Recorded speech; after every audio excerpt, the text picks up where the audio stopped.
இன்றைக்கு பாருங்க, நாஸ்திகர்கள் என்ன செய்கிறார்கள் தெரியுமா? கல்லறை தான் கடைசி வாழ்க்கை என்று சொல்லுகிறார்கள். அப்படி அல்ல. இன்றைக்கு கல்லறைக்கு பிறகுதான் நம்முடைய வாழ்க்கை இன்றைக்கு தெளிவாகிறது. அல்லேலூயா. ஒரு நாள் நாம் எல்லாரும் எழும்புவோம். ஆண்டவராய் இயேசு கிறிஸ்து ராஜாதி ராஜனாக நாம் வருகிற போது நாம் எல்லாரும் எழும்புவோம். பிலிப்பியரிலே சொல்லப்பட்டு இருக்கிறது, கிறிஸ்து எனக்கு ஜீவன். அப்படியே பூமியிலே விதைக்கப்பட்ட பரிசுத்தவான்களின் சரீரத்திற்குள் கிறிஸ்துவின் ஜீவன் இருக்கிறபடியால் எக்காலம் தொனிக்கும் போது அழிவில்லாதவர்களாய், மகிமையுள்ளவர்களாய், பலம் உள்ளவர்களாய், ஆவிக்குரிய சரீரத்தோடு நாம் எழும்புவோம் என்று வேதம் சொல்லுகிறது. அல்லேலூயா. அந்த ஒரு நம்பிக்கையோடு இன்றைக்கு வாழ இன்றைக்கு ஆண்டவர் அழைக்கிறார். எனக்கு அன்புக்குரிய தேவனுடைய பிள்ளையே, நம்முடைய வாழ்க்கையிலே காணப்படக்கூடிய ஒரே ஒரு முக்கியமான ஒரு காரியம் மனம் திரும்புதல் நம்முடைய வாழ்க்கையிலே காணப்பட வேண்டும். எத்தனை ஆண்டு காலம் விசுவாசிகளாக இருக்கிறோம், எத்தனை ஆண்டு காலமாக நாம் இன்றைக்கு ஊழியம் செய்து கொண்டு இருக்கிறோம். வாழ்க்கையிலே மனமாற்றம் உண்டா? வாழ்க்கையிலே ரட்சிப்பின் அனுபவம் உண்டா? வாழ்க்கையிலே ஆண்டவருடைய இரத்தத்தினாலே கழுவப்பட்ட அனுபவம் இன்றைக்கு நம்முடைய வாழ்க்கையிலே உண்டா? ஆண்டவர் இதைத்தான் விரும்புகிறார். இத்தனை நாட்களுக்கு நான் நற்செய்தியை நான் அளித்திருந்தேனே, இத்தனை ஊழியர்களை கொண்டு நான் உனக்கு ஊழியம் செய்தேனே, உன்னுடைய வாழ்க்கையிலே மனமாற்றம் உண்டா? அந்த திறவுகோலின் இடத்திலே காணப்படுகிறது. நீ மனமாற வேண்டும் என்று சொல்லி ஆண்டவர் இன்றைக்கு எச்சரிக்கின்ற ஒரு தேவனாக காணப்படுகிறார். 2 ராஜாக்கள் 13ஆம் அதிகாரம் 21வது வசனத்தை எடுத்துள்ள வாசியுங்கள். 2 ராஜாக்கள் 13ஆம் அதிகாரம் 21வது வசனம். சீக்கிரமா வாசிங்க. அப்பொழுது அவர்கள் ஒரு மனுஷனை அடக்கம் பண்ண போகையில் அந்த தண்டை கண்டு அந்த மனுஷனை எலிசாவின் கல்லறையில் போட்டார்கள்.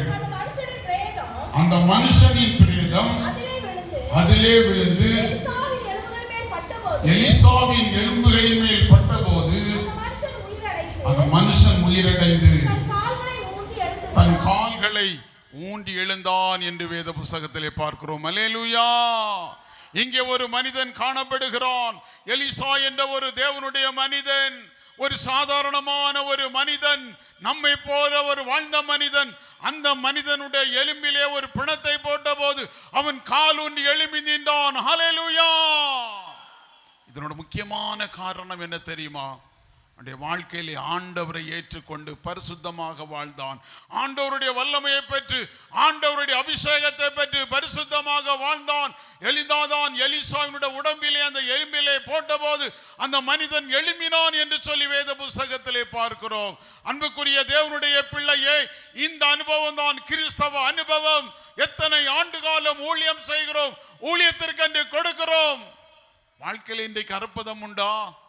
வாழ்க்கையில இன்றைக்கு அமைதி உண்டா? வாழ்க்கையில இன்றைக்கு சமாதானம் உண்டா? இன்றைக்கு ஆண்டவர் நம்மிடத்தில் கேட்கிற தேவன், உடைய வாழ்க்கையிலே பரிசுத்தம் உண்டா என்று சொல்லுகிறார்.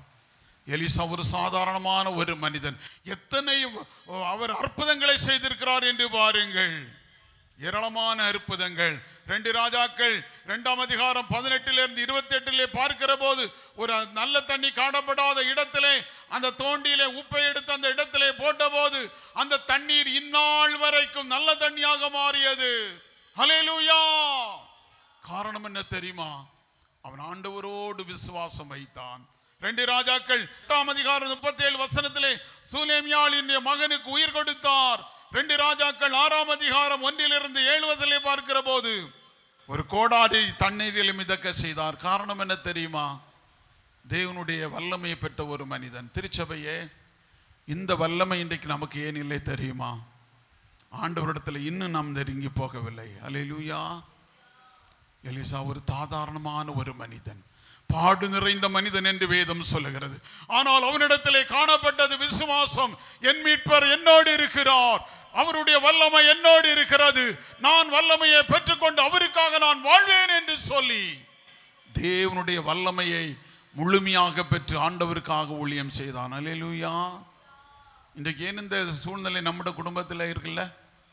விசுவாசம் கிடையாது, ஆண்டவர் மீது முழுமையான நம்பிக்கை கிடையாது, குடும்பத்திலே கணவன் மனைவிக்குள்ளான ஒரு ஒற்றுமை கிடையாது, பிள்ளைகளுக்கும் பெற்றோருக்குள்ள ஒரு ஒற்றுமை கிடையாது, ஆண்டவருடைய ஆவி எப்படி நம்முடைய இல்லத்திலே தங்கும் என்று கேட்கிறேன். எலிசா பாடு நிறைந்த ஒரு மனிதன். எலிசாவே, நீ ஒரு சாதாரண மனிதன் தானே, எப்படி உன்னுடைய எலும்பிலே பட்டபோது அந்த மகன் எழும்பினான், எப்படி நீ கெட்ட தண்ணீரை நல்ல தண்ணீராய் மாற்றினாய், எப்படி தண்ணீரிலே கோடாரி மிதக்க செய்தாய் என்று சொன்னால் அந்த தீர்க்கதரிசி சொல்வான். என்ன சொல்வான் தெரியுமா? தேவனுடைய வல்லமையை பெற்றேன். அந்த வல்லமையை பெறுவதற்கு காரணம் என்ன தெரியுமா? நான் ஆண்டவரோடு பரிசுத்தத்தோடு நான் காணப்பட்டேன், ஆண்டவரை நான் விசுவாசித்தேன், ஆண்டவருடைய வல்லமை என்னுடைய சிரசில் இறங்கினது. நான் போகும்போதெல்லாம் கர்த்தர் என்னோடு இருந்தார், கர்த்தர் என் மீது இறங்கி விடுதலையை காண செய்தார், நான் வெற்றியை காண செய்தார், அற்புதங்களை செய்ய செய்தார் என்று சொல்வான். திருச்சபையே, இந்த ஒரு வாழ்க்கை நம்முடைய வாழ்க்கையிலே காணப்பட வேண்டும். ஆண்டவரத்தில் கேட்கணும், ஆண்டவரே நான் வேதம் வாசிக்கிறேன், ஆவிலே ஜபிக்கிறேன், ஆவிலே காலையில் எழுந்து ஜபிக்கிறேன், இன்னுமாக அந்நிய பாஷை பேசுகிறேன், காணிக்கை கொடுக்கிறேன், ஊழியம் செய்கிறேன், ஏன் இந்த வாழ்க்கை இந்த அற்புதம் என்னுடைய குடும்பத்தில் இல்லை, ஏன் என்னுடைய ஊழியத்திலே இல்லை என்று நாம் கேட்க இன்றைக்கு ஆண்டவர் ஆவியானவர் நம்மோடு பேசிக் கொண்டிருக்கிறார். திருச்சபையே, இதற்கு முக்கிய காரணம் என்ன தெரியுமா? ஆண்டவருடைய வல்லமை இன்னும் நாம் முழுமையாக பெற்றுக்கொள்ளவில்லை. அல்லேலூயா. இன்றைக்கு ஆண்டவர் உங்களிடத்திலே சொல்லுகிறார், என்னிடத்தில் வல்லமை இருக்கிறது, என்னிடத்திலே பரிசுத்த ஆவியானவருடைய வல்லமை இருக்கிறது, அந்த வல்லமை நீ பெற்றுக்கொள். நீ தேவனுடைய வல்லமையை பெற்றுக்கொள்ளுகிற போது உன்னில் அநேக அற்புதங்களை நான் நிகழ்த்துவேன் என்று சொல்லுகிறார். அல்லேலூயா. இன்றைக்கு நாம் என்ன செய்து கொண்டிருக்கிறோம்? ஏது செய்து கொண்டிருக்கிறோம்? நமக்கு மற்றவர்களுக்குள்ள வித்தியாசம் என்ன? ஒன்றுமே இல்லையே.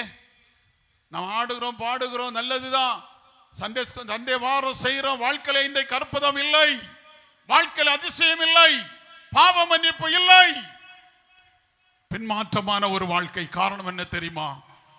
ஆவியானவரை இன்னும் இறுக பற்றி கொள்ளவில்லை. எனவே ஆண்டவரே, எனக்கு அப்படிப்பட்ட ஒரு வல்லமை தாரும் என்று சொல்லி எல்லாரும் ஒரு நிமிடம் கைகளை உயர்த்தி ஆண்டவரோடு நாம் பேசுவோமா? எல்லாரும் எழும்பி எல்லாரும் கைகளை உயர்த்தங்க. ஆண்டவரே, ஐயா, என்னிடத்தில் சோர்வின் ஆவி இருக்கிறதாப்பா, பரிசுத்த ஆவியின் வல்லமையை பெற்றது உண்டது உண்மை ஆண்டவரே, ஆனால் என்னால் இதை நான் காட்டவில்லை, என்னில் அதிசயம் இல்லையே, அற்புதம் இல்லையே, குடும்பத்திலே சமாதானம் இல்லையே, என்னுடைய குடும்பத்தை உம்முடைய வல்லமையினாலே நிரப்புவீராக, உம்முடைய வல்லமையினாலே நிரப்பும் ஆண்டவரே, உம்முடைய கிருபை எனக்கு தேவை, மகிமை தேவை. எல்லாரும் ஜெபம், எல்லாரும் ஜெபங்க. ஆண்டவர், அந்த அசதியின் ஆவியை எடுத்து போடுங்கப்பா, சோம்பலின் ஆவியை எடுத்து போடுங்கப்பா. உம்முடைய வல்லமை என்னுடைய வாழ்க்கையிலே வேண்டும் ஆண்டவரே, உம்முடைய அதிசயம் என்னுடைய குடும்பத்திலே வேண்டும் ஆண்டவரே, உம்மோடு வாழ்கின்ற வாழ்வு எனக்கு வேண்டும் ஆண்டவரே என்று சொல்லி எல்லாரும் ஜெபம், எல்லாரும் ஜெபம். ஹல்லேலூயா.